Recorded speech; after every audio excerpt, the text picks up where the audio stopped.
Friends ఇప్పుడే అందిన వార్త. అన్ని రకాల వాహనదారులకు మే 1 నుంచి కేంద్రం కొత్త రూల్స్ అంటూ లేటెస్ట్ అప్డేట్ అయితే రావడం జరిగిందండి.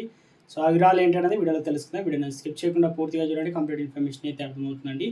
మొదటిసారి మన ఛానల్ వస్తే తప్పకుండా సబ్స్క్రైబ్ చేసుకొని bell button all notification activate చేసుకొని చూస్తున్నారు కానీ లైక్ చేయడం మర్చిపోతున్నారు. దయచేసి లైక్ చేయండి. లేట్ చేయకుండా వీళ్ళకైతే వెళ్ళిపోదామండి. మనం వాహనదారులకు సంబంధించి గుడ్ న్యూస్ అండి. ఇక నుంచి రోడ్ల పైన ప్రయాణం ఈజీ కానుంది.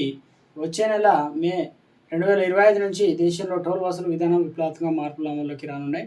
National authority of India FASTag ఏదైతే ఉందో స్థానంలో జీపీఎస్ ఆధారిత టోల్ కలెక్షన్ సిస్టమ్ని అయితే ప్రవేశపెట్టనుంది.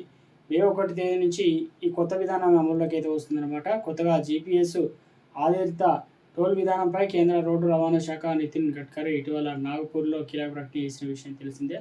ఫాస్టాగ్ స్థానంలో గూగుల్ నావిగేషన్ శాటిలైట్ సిస్టమ్ను తీసుకొస్తామని తెలిపారు. వాహనదారులు రహదారిపైన ప్రయాణించిన దూరం ఆధారంగా టోల్ ఛార్జీలను జిఎన్ఎస్ ఆటోమేటిక్గా వసూలు చేస్తుందన్నమాట. ఈ విధానం వల్ల టోల్ ప్లాజా వద్ద వాహనాలు ఆగాల్సిన పని లేదు. ఫలితంగా ట్రాఫిక్ జామ్ కాకుండా సాఫీగా